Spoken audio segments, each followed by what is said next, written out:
हर रोज एक नई कहानी देखने के लिए चैनल को सब्सक्राइब करें और बेल आइकन दबाना ना भूलें।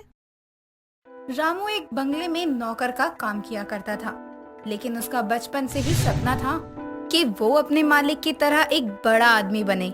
लेकिन अचानक पिता की मौत के बाद रामू पर उसकी बहन, माँ और घर की जिम्मेदारियां आ गई, जिस कारण उसने अपने सारे शौक मार दिए। अब रामू रोज अपने मालिक के बंगलों में जाकर सुबह से शाम तक काम करता और वहीं अपना समय बिताया करता।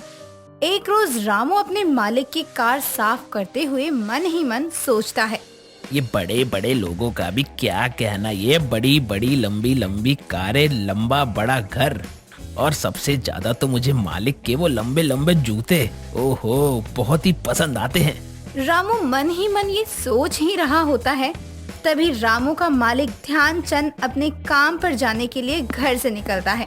लेकिन आज उसके मालिक ने वो महंगे वाले जूते नहीं पहने थे, जिसे देखकर रामू अपने मालिक से बोलता है, मालिक आज आपने वो बड़े वाले जूते नहीं पहने, क्या बात हो गई? नहीं रामू, आज मुझे ये जूते पहनने थे और मैं तो तुम्हें बताना ही भूल गया। अरे घर का सारा काम हो जाए तो घर चले जाना, क्योंकि मैं 3 दिनों के लिए बाहर जा रहा हूँ। जी मालिक, मैं घर का काम करके अपने घर चला जाऊंगा। आप जब भी आओ तो मुझे बुला लेना मालिक। अब रामू के मालिक के जाने के बाद रामू घर की सफाई में लग जाता है। उसके बाद जैसे ही रामू जाने लगता है, तभी उसकी नजर अपने मालिक के बूट की तरफ जाती है, जो रामू को बहुत पसंद आते हैं। और रामू अपनी टूटी हुई चप्पल खोलकर उस बूट को पहन लेता है और निकल पड़ता है अपने घर की तरफ।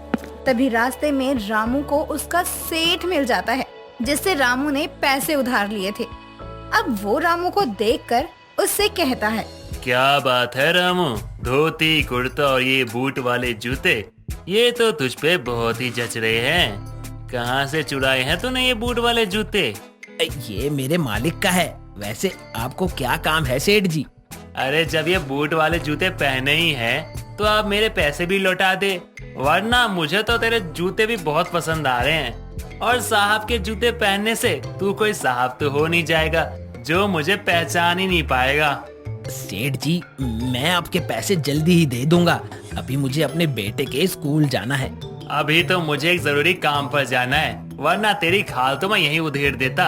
जब पैसे लेने आते हैं तो माई बाप बोलते हैं, और जब मांगो अपने पैसे वापस तो इनकी नानी मर जाती है। अब रामू वहाँ से सीधा अपने बेटे के स्कूल जाता है, जहाँ टीचर रामू को देखकर कहती है, आइए सर, आप कैसे हैं? देखने से तो आप बहुत ही अच्छे लग रहे हैं, लेकिन आपने अपने बेटे को बिगाड़ कर रख दिया है। वो इतनी छोटी उम्र से ही नशा करता है और अब हम इसे अपने स्कूल में नहीं रख सकते। जी मैं समझाऊंगा उसे, आप उसे स्कूल से ना निकालें। जी देखिए, बुरा मत मानिएगा, जब आप इतने महंगे जूते पहन सकते हैं तो अपने बच्चे को किसी अच्छे स्कूल में नहीं पढ़ा सकते? जी मैं तो खुद किसी के घर पर काम करता हूँ। अब रामू स्कूल से जब अपने घर की तरफ जाने लगता है, तब वो अपने बूट वाले जूते को देखकर सोचते हुए खुद से बोलता है, क्या किस्मत है, इस जूते को पहनने के बाद मुझे ऐसा लग रहा है कि मैं कहीं का रईस ज्यादा हूँ, लेकिन असल में तो हूँ एक नौकर ही। अब जैसे ही ये सोचता हुआ रामू आगे की तरफ बढ़ता है, वैसे ही रामू को स्कूल से थोड़ी ही दूर पर एक जूते पॉलिश करने वाले की दुकान दिखाई देती है।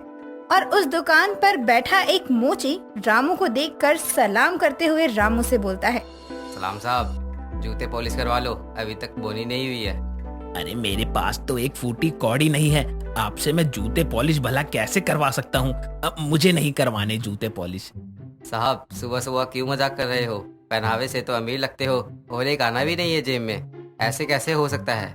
अरे बोला नाम नहीं करवाने, अब नहीं है मेरे पास पैसे, और ये जूते मेरे नहीं मेरे मालिक के हैं। चोर कहीं का, चोरी करके जूते तो ऐसे पहनकर चल रहा है जैसे खुद के पैसों से खरीदे हो। चल निकल यहाँ से।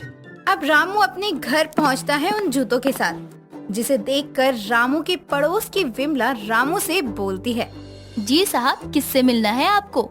इस बस्ती में आप किससे मिलने आए हो? नए लगते हैं यहाँ पर आप।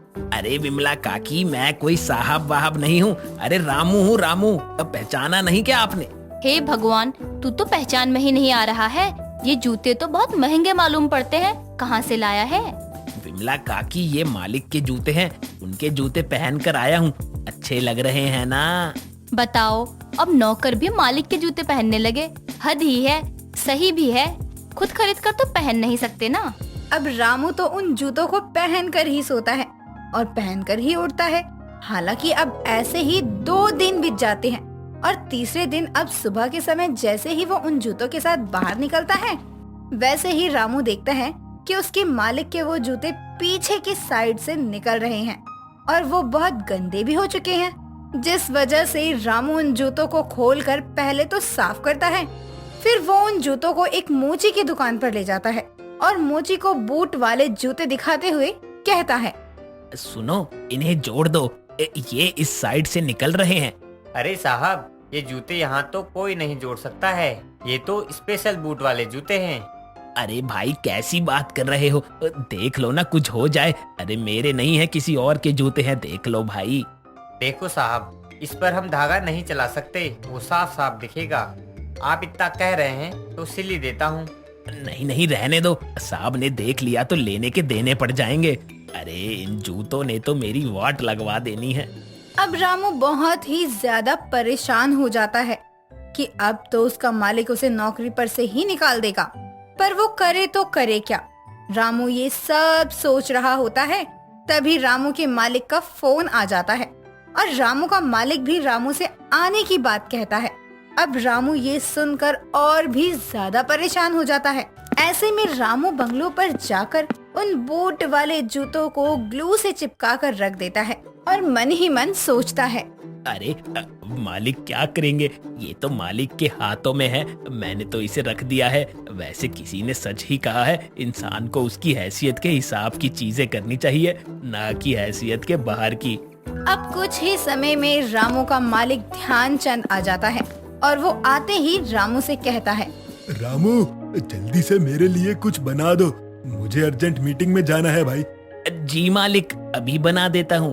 अब जैसे ही उसका मालिक तैयार होकर अपने बूट वाले जूतों को पहनकर ध्यानचंद 2 कदम आगे चलता है, वैसे ही उसका पैर पास रखी टेबल से टकरा जाता है और वो जूता टूट जाता है। ये देखकर ध्यानचंद रामू को आवाज लगाता है और रामू से कहता है, रामू, ये देखो, मेरे बूट वाले जूतों को क्या हो गया है, मुझे मीटिंग में जाना है।